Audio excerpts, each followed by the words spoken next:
So, welcome back once again, ladies and gents. We are now into the quarterfinals, and I thought I'd take a chance to kind of run you through the bracket so far. I am still joined by my ever lovely co-caster, which is Dogbert. I had to pry him away from the hands of his normal co-caster. It was a terrible battle, and Chadman may never forgive me, but we will have to deal with it. But still.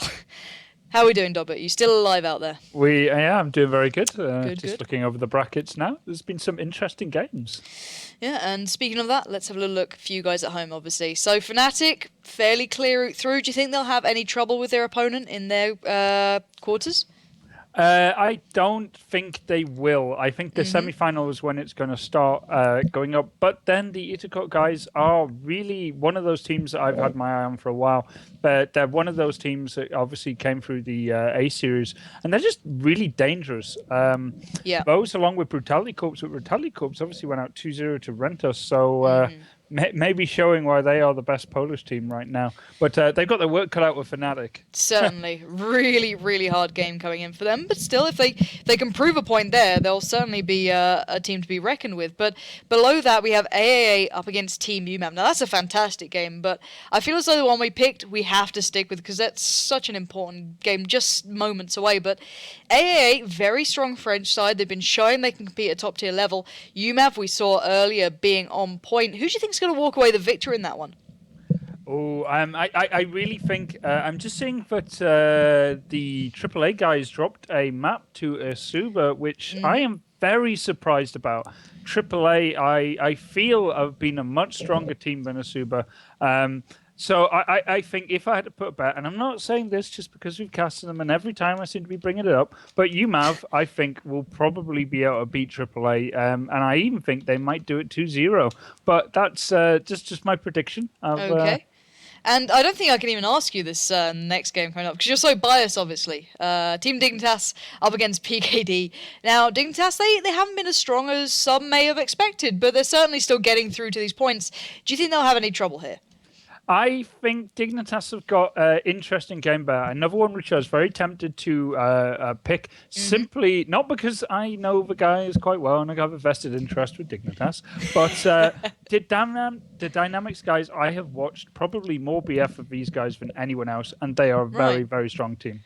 Okay, interesting. But the game we chose, Epsilon up against MYM. Now, take me through some of the things that you feel made this the game to watch and why we need to be paying attention. It's fairly apparent to me, but maybe for the people at home who aren't necessarily up to speed on some of their previous history or some of the results that we saw very early on in, let's say, the Go Fours and such. Why do you think these two are going to have such a close game? It's probably the hardest quarterfinal, I'd say. Maybe, if you're a certain fan of a certain team, then they have a harder matchup. But this is certainly one of the more even ones, I'd say, and quite harsh for a quarterfinal, really. Yeah, what you're going to have here is consistency in team play against pure fragging power.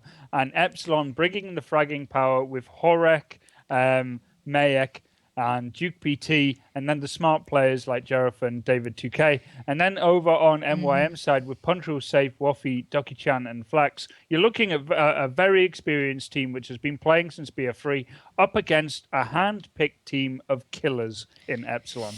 Yeah, very much so. So we are, I believe, live in game, so I'll switch you guys over towards seeing this one. Hopefully my audio will be turned up because I'm a bad person.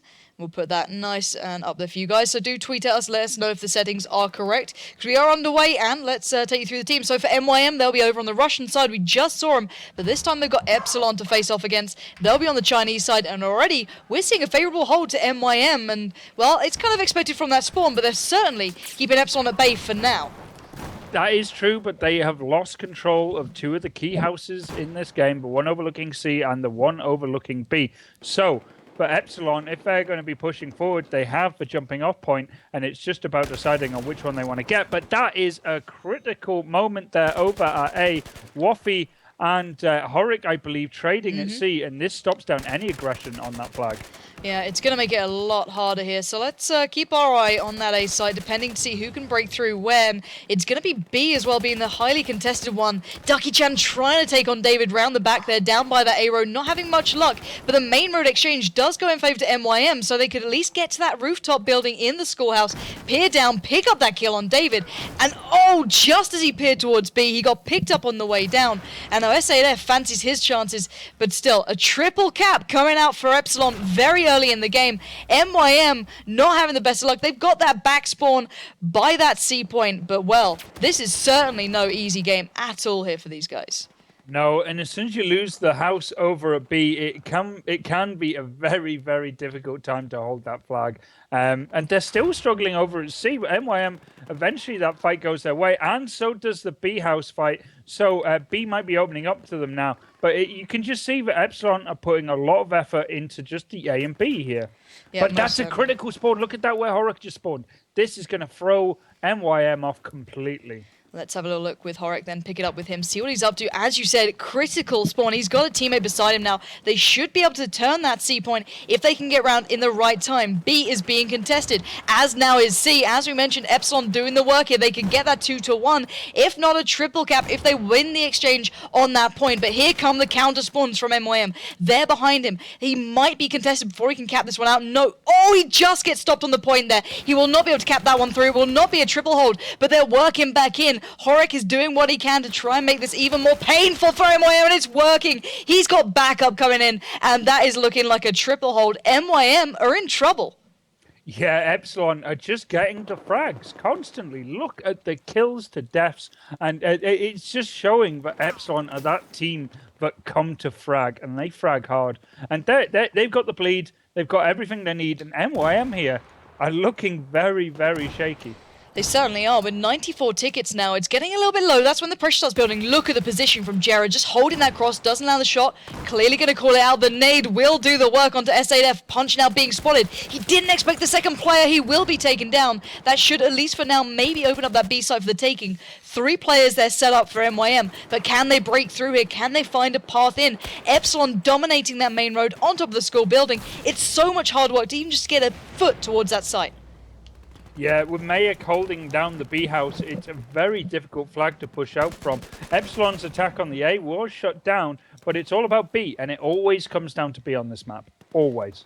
Well, we are seeing that scrappy battle, no one claiming it just yet. Ducky-chan doing the work, pushing out the small side building there, not been destructed just yet. Here's Jera, but can't do anything about it as he breaks around the corner, but it's still so close here. S8F picking up the mantle of his fallen teammate, not going to be able to get that revive as Jera still just lingering around the back. And to be fair, let's keep in mind, it's still a 2-1 hold in favor to Epsilon. They're still getting that ticket bleed. You know, they're still getting those points building up in their favor almost as the tickets get lower for MYM. Punch finally breaks through, picks up one, doesn't get the follow-up though. You're never in just a 1-on-1 with these guys. It's always a 2v1 situation. There is the triple cap. Epsilon are doing damage. I have never seen someone manhandle MYM quite like this. Mayek over on the B flag was pretty much going, a one shot, and just dropping out everyone from MYM that was pushing on that flag. And he's just held the critical flag of B pretty much all game. Yeah, and to be fair, to be 9-1 is so hard, and you're always gonna have someone pressuring you if you pick up a kill. But he's had free reign here almost. He's been putting himself in those hard positions to take down. The revives are constant for the Epsilon boys, and they retain that 2-1. 55 tickets remaining for the opposition, and they're at 112. They're still sitting pretty. They've barely been knocked off. A going back and forth. We're seeing Jera being the A controller. He's gonna exchange a punch, but still, I'm pretty sure they'll be able to get a player on that pretty soon. Already Mayek pushing off his comfortable B hold, coming back down as C is now the point to be contested. Yeah, but there was a trade over A, so that pretty much leaves that open to Epsilon to capture. They didn't even know it was a trade. They just committed 3 people to go for A here. So even they didn't know how much of a good luck that charm was. So now it comes down to B. And with Jarrett getting knocked out at the B house here, this gives MYM a chance to start to bleed away a load of these tickets and get a hold of B. They need to do it as well. Punch got straight in there across the road in a mere instant. Got himself towards the house, got the kill, secured the site, but they still haven't been able to cap this one over fully. fully just yet. There is still players really pestering the opposition. Ducky Chan so paranoid of the bottom there, and he was right to be so. Duke was not far away from him, and no one's still capping out that B side. A and C in either team's hands, but this site is going all the way down towards the wire. No one can get a free hold on this. Yeah, Epsilon, David 2K came into the B house, caught them while they were reloading, and that could have been the point where MYM's defensive B was about to go wrong, but Flax finishing him off, and this now gives MYM a chance to stabilize the game. They might lose this round, but let's bleed as many tickets away as we can. And it's all about controlling the damage for them. As you mentioned, you've got to get that point just even a little bit lower. 93 is such a large amount to overcome.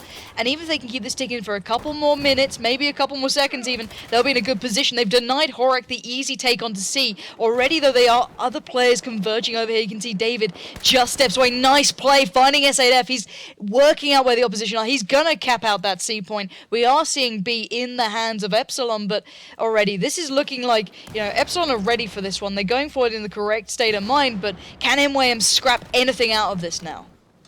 Yeah, they can. They just need to take that lead off a little bit. Even if not, you still have another map. But right now, it must be demoralizing to have full domination caps coming down as much as they have. And really, especially at the beginning of the game, Epsilon were absolutely trashing them.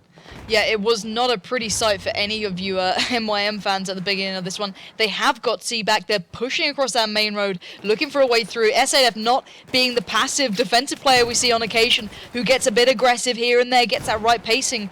He's going all out right now, and he's trying to do the damage. Him and Ducky Chan pushing in towards B, trying to be the pivotal players. Does get a good bit of healing going, trying to keep his teammates alive, but already the breakout from Duke coming through, picking up both of them. This is a dire sight for any of you MYM fans. They are being absolutely smashed to pieces by the likes of Horek and Jera and Mayak. It's unbelievable. Down to 17 points, they've scrapped back some. Let's not pull that point away from them. And they're trying. Wafi, such a brilliant player before, is sitting on 6 to 12, but he has capped out the point. He's trying to do what he can to keep some form of hope alive. Yeah, Epsilon in the right place at the right time. They know their positions quite well, and they're just making MYM pay. Though they've started to get a little bit sloppy in the end here. They give up the B flag. That was a really good push from MYM, and it really just smashed in everyone from Epsilon. But they've got the spawns. As soon as they have that many dead, it means they can attack pretty much wherever. And I think the criminal just passed where Punchal traded, and that leaves C with no one there to defend it.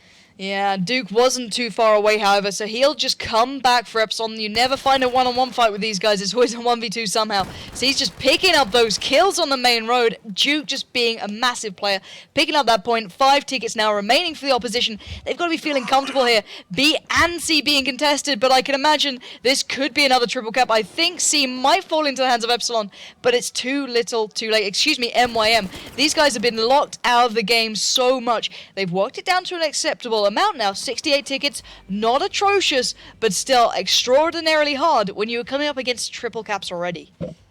And when you're playing against a team like Epsilon, which has such fragging power up front, a score like that is very, very dangerous, because you can bring Epsilon to close games. Certainly. But it's not easy to shut them out. And shutting out is what they need to do next round.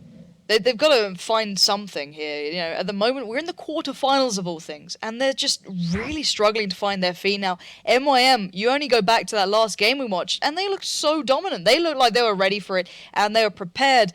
But Epsilon, how can you prepare for individual talent? It's so hard, If your opposition has great tactics, great, team play, you can kind of account for that. But when it's just an individual who'll win that one-on-one, it's so hard to even just comprehend taking that down. Jera, 15-5. Mayak, 13-2. It's very hard to deny killing ability like that. Yeah, I mean, you could rename Epsilon to Team Killing Squad. I mean, they're just so dangerous when they're up front like that. That's why they're very comfortable in spreading out. Because they're comfortable in getting the 1v1s, but even more, they even feel they can get the 2v1s and 3v1s. So when a team feels that confident, you're going to find that no flag is safe and no tactic is not off the board, because they're willing to just go for everything. And that with that many full domination caps, it just shows that it paid off. Yeah, it certainly did. And we are obviously going to change over the sides now. So if MYM drop below 68 tickets, they will have pretty much forfeited the first map almost. They'll be out of it. They couldn't bring it back after that point.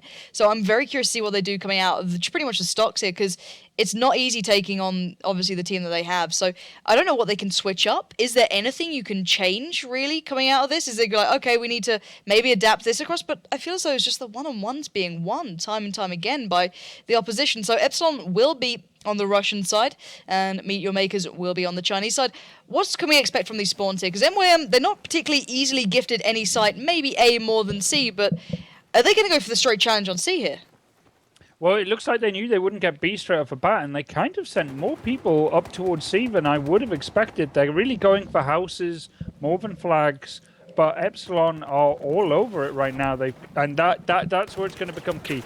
2 dead, Ducky Chan punch rule, the fragging power both go down. That gives Jareth the B house, and more importantly, they also have the C house, and this has put MYM back into A, but they do have a nice spawn. Waffy, Ducky Chan signaling to attack C. So that is where you're going to see entire MYM presence right now. Yeah, but already Epsilon are in those back houses, working their way through Duke, the man who did big things before, going to be pushing his way up the hill, making it really hard work to out-aim him. Ducky-chan just steps away. They're teasing him with these bullets. You can see the nades coming in, but he's holding them back for a couple of seconds, maybe waiting on those respawns to come in. He is indeed, but now here comes the counter push. Ducky-chan getting involved. He's going to go down. Jaren needs to pick up the mantle. He's been dealt with. So already this could be a 2-1 to MYM. Big different start now. This is what they needed. It is indeed, and this is what happens when you get spawns like that. And that's one thing it really gave Epsilon a good advantage in that last map, was the fact that there was a spawn which threw off the defenses. Problem is, though, they still don't have control of that B house, and A is going to be going against them. But MYM in a much better position than they found themselves in the previous round, and not within the realm of possibility of being able to take the series. Sorry. Yeah, indeed. They can certainly do the damage, but once again, they're locked out of the sites they enjoy. So C is being left, and just kind of left on its own, no one really challenging out. A and B being held so far. There's a little bit of a counter play, but when Mayek's involved in these exchanges, you know you're in trouble. He's going to be biding his time. They might get a 2-1, but he's going to come in for that reclaim. Already S8F down. He knows there's a player up on that little peak over rock. He's expecting the counter push. Beautiful read from Mayek there, knowing exactly where the opposition were coming from. But the rest of his team doing the damage just as well. So they do manage to once again convert that B site and push MYM back to pretty much just C. Yeah, and it's just the kills. All these little 1v1s, which would usually open up a flag, have not gone the way of MYM. And this just shows you exactly why Epsilon are easily the second or first best team in BF4 right now. They just get the kills where it matters. Yeah, and I do love the way we are seeing a lot of the Scar H's coming in. You already said it's a very strong weapon. We are seeing another player running with that muzzle brake and the angle grip on it. That will be Horek there, and you saw how well he did in the first game. He's already being hunted down by Waffy, running with a more conventional competitive weapon, let's say. He will pick up the kill just to the position, but still, he's pretty much the sole defender of that C site for the moment for MYM. They have gone for the A split, picking that one up with Flax, who's very low, does manage to win his exchange, and they are already thinking about that B site, but can they manage to hold on to these two, or will it be an immediate convert? We are seeing the counter push coming out from Epsilon. They are not sitting back resting on their laurels. As soon as they get locked down from one side, they'll quickly think about the other and straight away execute. It's unbelievable. Yeah, and if you're looking just at the kills right now, Mayik 4-0 and Duke BT 7-1, just brutal forward fragging power that Epsilon are just able to commit whenever they want to flag. And this is a full domination cap, Pansy. It's just brutal. Really is, and it's harsh to watch because Epsilon just know the spawns, they're waiting, they're getting set up for it, and they're playing it perfectly. This is brilliant Battlefield coming from these guys. They're methodical, and they're damn good at it as well. David just prowling around in those houses there, being the smart player, doesn't need to get too involved, leaps out the best of times, picks up one. Oh my god, he's gone and cleaned up. That's punch down, that's the hell of the lot of them down. He's gonna retain that triple cap, and those points are looking pretty dire. Remember, below 68, and MYM will be losing this map. And at the moment, this is just target practice to Epsilon. And the next map, I only hope that MYM have something prepared here, because this is looking dangerous. Going below the threshold that they could have turned this on, MYM got to start thinking about that next map now. Yeah, this was Epsilon's map. This is the map that they did pick. Zaphod will be the next map, and that is MYM's pick. So maybe Epsilon have just been practicing on this map so hard that they were just willing to go the full 9 yards. Mayak, though, absolutely fragging. He hasn't died in this game. 8-0. Unbelievable play. Absolutely unbelievable. It's funny. I had a lot of people asking me at the end, why are these guys don't look so good, because the spec delay, there is a slight delay between what the player's doing and what we're seeing. And just playing against these guys, it's unbearable at times. I kid you not. It's just they win every single time. It's, I played a lot with Jera. He's a great player. Mayak as well. And it's just that they're a step ahead, and it's showing. These guys practice time and time out. And I've got to say, we don't see a lot of teams going for the Gold Mid Railway. They kind of negate that. They stick to their Zavods, their lockers. It's nice to see a team kind of embracing quite a fast-paced map as well, because it's very close range. You're not exactly sitting a distance. There's no way you can sit on a catwalk, for example. You're involved. You may get a roof now and then, but it's nice seeing quite a aggressive team incorporating that. I quite like that about Epsilon, because they were the kind of Frankenstein team. They were just kind of thrown together almost. And they're really showing that they've got something to do here. It's unbelievable. They've got the frags all the time, and they've got the players that make the smart decisions. David 2K is definitely one of them.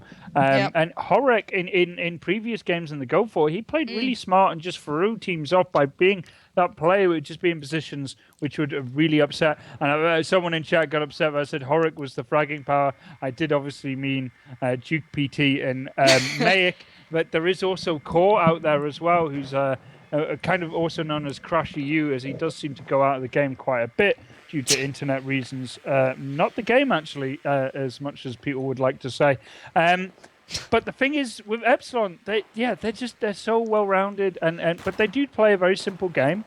Yep. They hold 2 flags, and as soon as their opponents pressure them, they send one out to try and basically 2-on-1 or 1v1 and take a flag. That's the way they play. They do it quite well. And because they get the kills, it works. If they don't get the kills, which can happen, especially against a team like Fnatic, Certainly. then it starts to become a very difficult game for them. And then they got to start playing maybe a bit more smart. But at the same time, they played completely within their ability, and they got a huge victory in that last round. Yeah, they certainly did. I don't know what more to really say about them. These guys are certainly out there to really prove a lot of people wrong. When the team got thrown together, a lot of people questioned, whether they can actually gel as a team. And I think we're seeing they certainly can. When they have to depend on the tactical side of things, I'll be very curious to see how they do. At the moment, they're doing fairly well off their own kind of... their own merit, really. They don't need to, adapt to anyone else. They're doing very well on their own. It's nice to see, obviously, clearly top-tier players, don't get me wrong. There's no way you can say they're underdogs in this matter, but they're certainly doing very well. So guys at home, do make sure you get me your predictions as well to who you think will be joining us in the 2 semi-finals and grand final tomorrow, which, sadly we won't have Dogbert for. I'll try and, leave Jason locked in a cupboard somewhere so we can get my dear Dogbert back, but... I do want to know what you guys think at home, because there's a lot of teams able to break through at the moment, and that's a big thing in my mind. It's very hard to kind of have a clear-cut top 3. In a lot of other games, even CS, for example, you can go, all right, it's going to probably end, Very Games first or second, NLP first or second, Fnatic maybe. So those 3 you can kind of bet on normally. But, at the moment in Battlefield, it's very hard to go, yep, these guys are going to win it. Okay, to an extent, there's Fnatic. But there's a lot of teams who can challenge them these days and really throw them off guard. I think that I think by cup number 4, we'll see something a little bit surprising, I can imagine, because people learn very quickly. I remember, this is just while these guys are setting up. Do not fear, I'm not waffling over your game. But I do remember when I was talking to Winghaven and Reload and people like that, Value, I used to watch them practice because, it's always good to kind of understand their logic behind it. And it was the fact that they didn't want me to they made sure I wasn't streaming, telling anyone their tactics. And they were so cautious about keeping themselves at the top through kind of tactical choices. And it worked for them, don't get me wrong. But eventually people go, okay, let's watch the game back. Let's watch the streams back. Let's see how that played out. Let's practice against them again and see if we, lose the same way. And eventually these tactics that you hold back do get found out. But at the moment, they're doing really well for themselves. So credit to them. But I'm very curious to see how quickly teams learn. And at the moment, we're already seeing the adaptation coming through from even just the smaller games, let alone the big guys going, okay, let's watch these guys back and learn it. Because, it's all very good and well adapting, but you've got to, work on your own gameplay. But we are just about ready, I do believe, to get underway into the game. So let's drop you back in there. So on the US side, it will be MYM. And on the Russian side, Epsilon eSports. This is the second map, and obviously the first one, it went Epsilon's way, but that was their choice, as you mentioned. We could certainly see something different here. What do you think we're going to get from the start? That B exchange again? Are we going to see an overcommittal? How do you think this one's going to go down? I'm interested to see how both teams are going to break down. Sometimes a big push for A or C from can be on the cards, but Epsilon seem to be playing pretty standard, and so are MYM. Both teams really just sending out their free man over to B, but unfortunately for them, Mayek finally does get killed, and that leaves open A for a counter push or reinforcement of B. Yeah, very true. David now very much alone. Jera pushed up as well. There's a lot of room to make a bit of a breakthrough. Wuffy kind of enjoying that fact. He's got freedom through mid. We are seeing a 2-1 hold in favor to MYM, but for how long? That's the question. Wuffy does take down one in mid. He's going to kind of edge his way through, knowing there'll be some trouble there. Meg does finally get himself back on that scoreboard in a comfortable fashion, and they will retain that A site. But I'm looking to see the counterplay coming out from Epsilon now. Yeah, they pretty much coming in to attack the C flag from at least two angles, at least threatening it, and then they get it, and this is where Epsilon are going to start making MYM pay. You cannot give up the C flag so easy. It's one of these ones that's really difficult to capture, and more importantly, a very great big jumping off point onto that B flag, which is where Horrocks gone. Yeah, and players like Jera and Value play a very similar position here, and it's just so hard to get them away from that. They're so good at just being that kind of one-man band, the turret there. We are seeing the reclaim on the A side as it was a triple cap. That will be MYM, and they are going to be making their counter push, not using the underpass, going through the midsection, playing quite smartly here, trying, not go down those just choke points, really, and they are going to be spreading themselves out. Ducky Chan on the flank misses a player. Oh, if only you saw David a second earlier, he could have changed that one, but MYM certainly keeping the pressure on, but the one-on-ones, they're just going in favor to Epsilon every time. MYM finding it very hard to break through. Wuffy finally takes down Duke on the point, but he's got Jera to deal with and he cannot handle it, and this is going to be a 2-1 hold at least for now. Yeah, Epsilon played a very aggressive strat. They got the C flag and then went straight to B. And that pretty much gave them a very early full domination cap. Not for very long, but it forces their opponent out on A. And A is where you do not want to be. Epsilon now are just setting up their positions. C flag is where the hammer is going to fall. But Epsilon now are just looking. They've always got a man deep inside MYM's lines, and that's Horrocks, and he's a player that constantly frustrates teams by always going into a flag. Doesn't cap it. This is an important one. Make sure that they know he's there. And there you go. He trades with Ducky Chan, and now David 2K is going to try and finish off his hard work. He's going to get the revive, and that is going to open up A big time. It's up to Puncher what he's going to do here. Is he going to try and defend A, or what he should do is go for C? Yeah, indeed, you've got to know this by now, but still, Punch is tentatively making his way forward. There's a player waiting, he takes down one, he's got to know there's another. Going to be desperately trying to get any sort of healing power coming out there, but it's not getting there quick enough just yet. He's got some backup in the form of Ducky Chan coming through. They should be able to retain the A site for now at least, but still, as you mentioned, Horrocks just being a real pest, holding those rotates, finding out the players, and he's so well timed at it. He won't go early, he'll wait for them to pass, play it carefully, and then make the push. He got the exchange, as you mentioned, and we are seeing a bit of a sneaky play once again from Horrocks, making his way around the side, keeping the attention of MYM away from any other site but A, and that's all they have right now. The tickets are getting low, and let's bear in mind, the Russian team of Epsilon still sitting on like 120, 30, they're around that marker, and you can see why. Mayek doing the damage, being the turret of destruction on that C point, getting the revive in, and that's the perfect way to lock it down. B is being contested, but already Epsilon on A. Yeah, Mayek one shot and he just keeps doing it over and over again, really causing them a problem. And at this point, when this is the map that MYM have picked, it gets a bit worrying. Yeah, you do start to have that kind of inkling feeling of did they make the right choice here, because Epsilon are dominating the pace. And I love this little peek coming out from David. I saw Winghaven doing it for Fnatic, just peering in over the tanks, in towards that A site, just pestering again, pulling players away and splitting their attention. You could never get comfortable, and he's so good at that. And we are just seeing Epsilon just keeping them on their toes, keeping them busy, but now they need to make some sort of cap happen, because B went back in favor to MYM, as did A. But straight away, David's in there.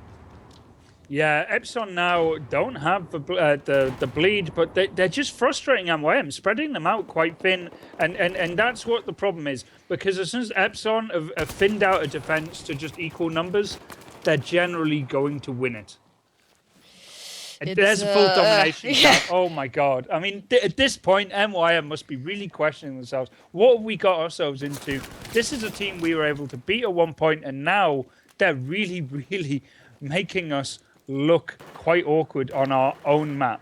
And I loved the Duke coming out then from Epsilon. They kind of put a player on A, they put a couple of players there, they pulled the attention of MYM back towards A, and they just got, the B side in control, which was MYM's, and then just retook over A, got that triple cap.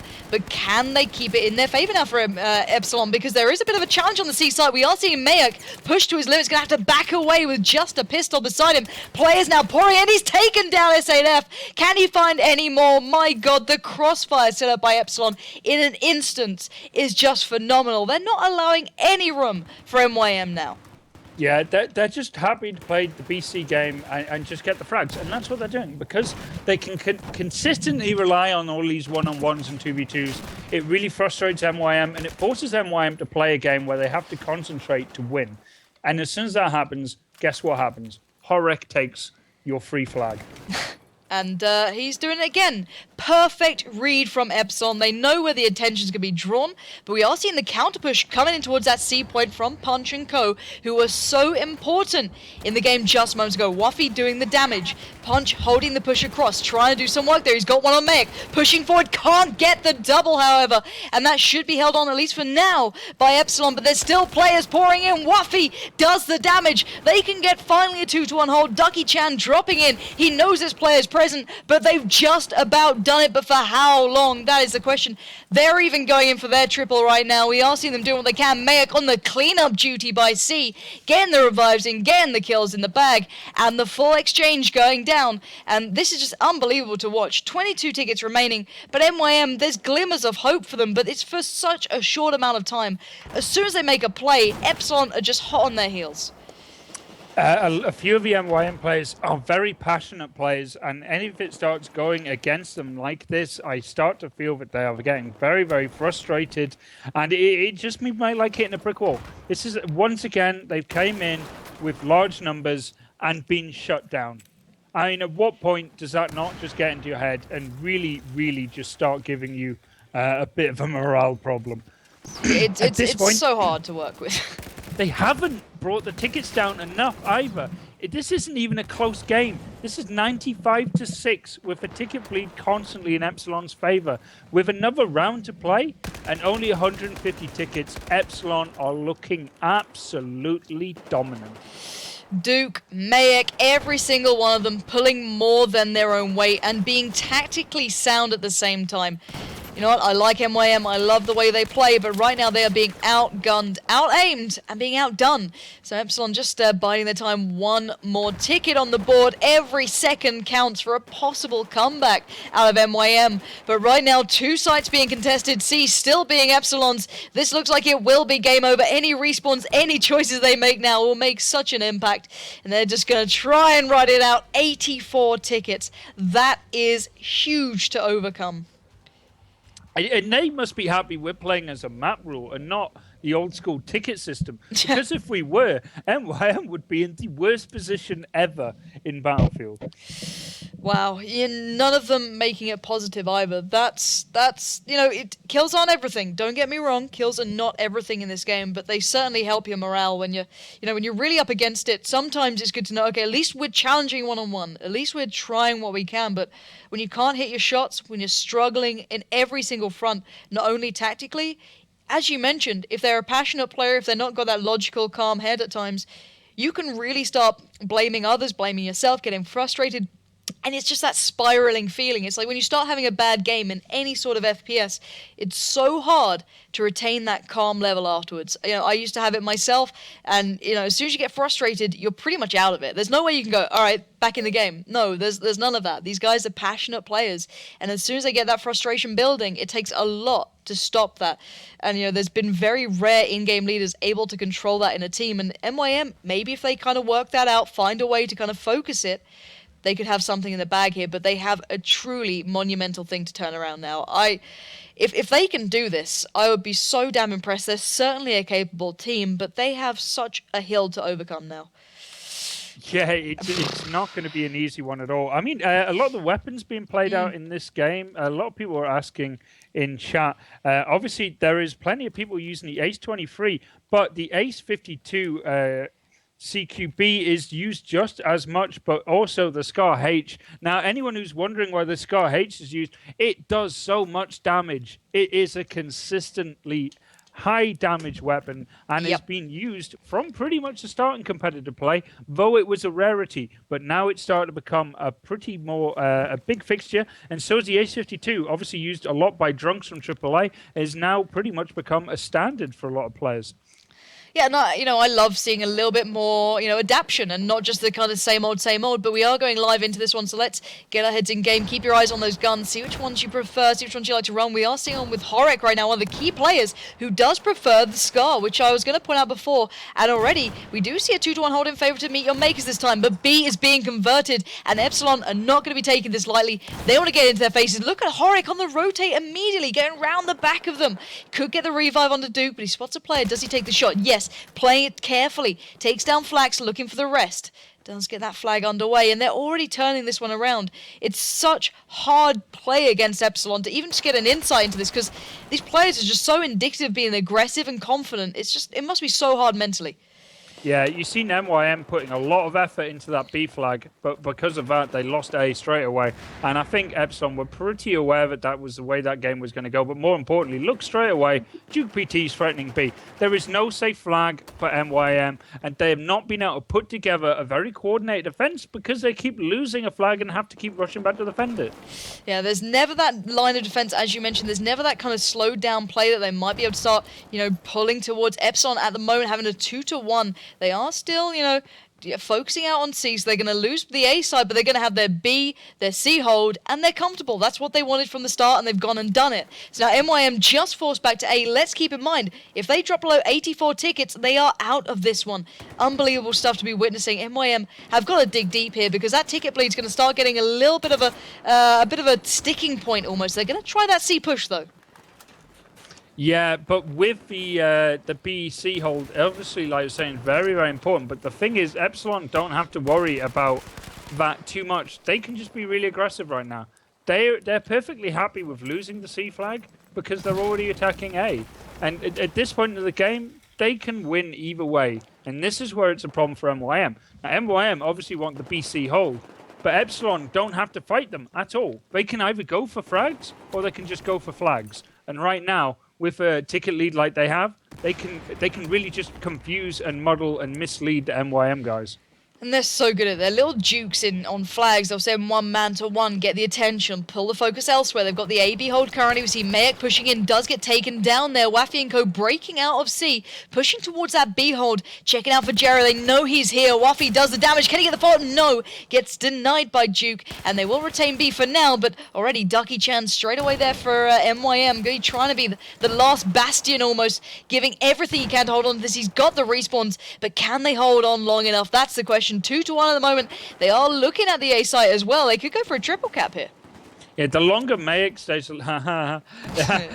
as he dies, this would pretty much have been the time MYM might have been able to firm up their defense for the C flag, which is going to be the next one under attack. Ducky Chan and Punch Rule coming in. Best two people I could put in position to defend that flag, but it's too little too late, as it looks like a lot of the Epsilon guys are already down in the critical places. Yeah, they're going to have to really fight literally up, well, not literally uphill, but they're going to have to fight pretty damn hard to get through this one. They're being mowed down on that point. Very few members remaining now. As David does come through in the end, that will go Epsilon's way, but what about the other sides? What about these points as well? Because if the Russian side of MYM drop below 84 tickets, they are out of it. Simple as that. There's nothing more they can do, and it's close. It may look close overall at the moment, but they need to keep going. They need to do these triple caps. They need to have these 2-1s, and at the moment, they don't have it. They only have A. They can't find a way through to that B point. Picking up the kills finally. Ducky Chan doing the damage, but immediately taken out of the game. And this is hard work for these guys. There is no easy route through here. Yeah, you can see how MYM's resorting to play this game now, and they're just coming in as quick as possible in large groups and just trying to overwhelm Epsilon. That is not how you're going to win, but they have very little choice at this point. They just need to be aggressive. They can't sit back. They know they're down on tickets by a significant amount, and at this point in the game, I just cannot see how they can bring this back, unless they play the best game of Battlefield ever seen by mortal man. And they gotta do it soon. Already 2 points being contested at the present moment by Epsilon. We do see that 2-1 hold B now being the vital point here for MYM. It's 84 tickets. One more is gonna cost them this, and that is it. It's game over for them. There's nothing they can do now. Wow. MYM just being beaten down, and they pretty much got forced into a corner by Epsilon and said, okay, make your choice here. Do you want A? Do you want B? And they split their attention. They just couldn't get either. Epsilon is so good at forcing their hand. Yeah, Epsilon really made it look easy, and that is what is scary about this. Duke PT, Mayek, David UK, Horik, and Jareb all really just gelling well as a team. But Duke PT, especially in this round, went huge.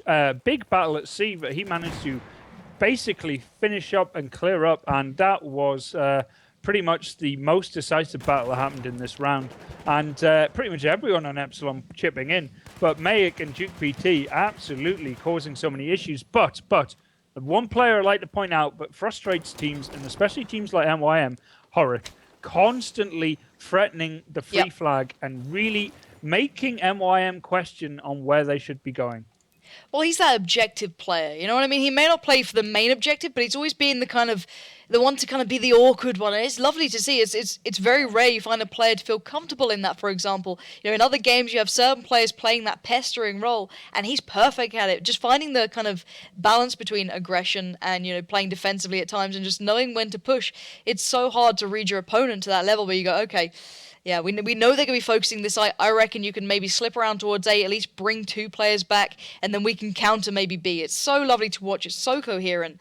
And that's just showing Epsilon at their finest because, well, they've secured their spot into the semi-finals. Now, I will be having a little check of the bracket, seeing who else may have gone through. Do bear with me. I'm reading them as you are. We are seeing Fnatic won theirs, so they'll be facing off the winner of... let me drop you into the screen so you can see what I'm seeing, because, I'm a nice person like that, right? So let's check that out. So already Fnatic have claimed that one over the Poles, who did very well, strong performance against Yoki there, but still, Fnatic won that. They'll be facing off against the winner of AAA and Team UMAV. I can imagine reckon UMAV on that one? I'm reckoning UMAV on that, but obviously we'll have to wait and see. But yeah, if I'm looking at this bracket right now, Fnatic probably against UMAV, but AAA seem to always find a way. But dropping that map to Asuba really confuses me. I think they're a better team than that, but maybe Asuba have just been working hard on their strategy and came out and surprised them.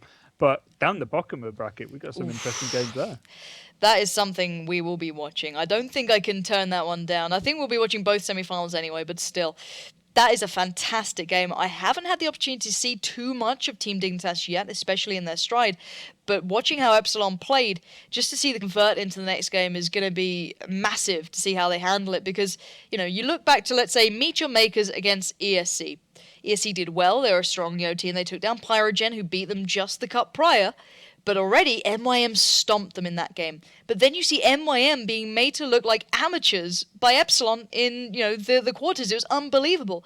Perfect game to watch there. So, I can't... Sometimes it's very hard to kind of get a good hold and a good understanding of the skill cap at the moment because some of these teams are just getting so good so fast. Unbelievable.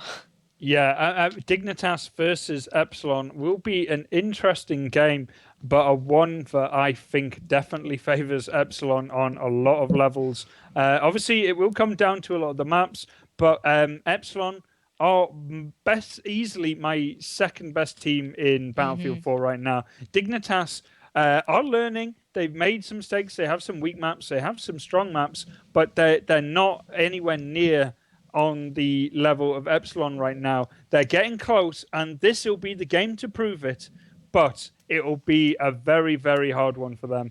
But when you've got Fnatic up on that top side of the bracket, UMAV is the team that I think could take them. But if they get past AAA is the most important question right now for them.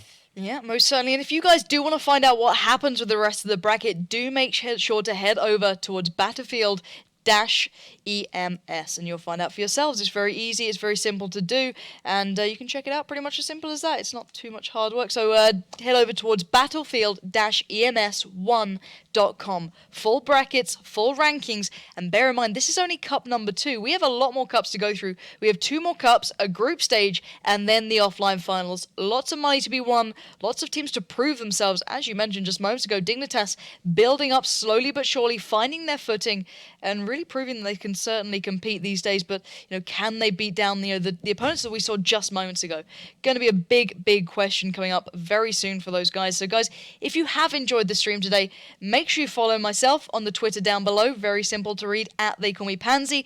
Make sure to follow my incredibly knowledgeable co-caster at Dignitas Dogbert, who has been phenomenal today. Big thank you to that man. Sadly, he won't be joining me tomorrow, but I'll be back with Jason Kaplan. And if you have truly enjoyed this, make sure you tune in tomorrow. Make sure you follow the Twitch channel because we're going live at the exact same time with 2 fantastic semi-finals to find out who will get themselves facing off in the grand finals for a lot of money as well. So guys, do make sure you tune in tomorrow. I've been Pansy, he's been Dogbert, and hopefully see you next time.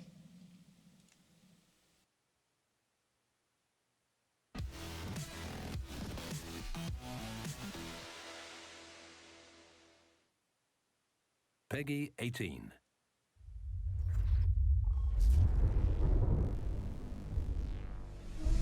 越王勾践卧薪尝胆，最后灭了吴国。这么多年来，给他们造玩具、鞋子，甚至他们的国旗，一边忍受他们的傲慢，一边等待时机。现在，时机终于到了。让他们见识我们民族的伟大。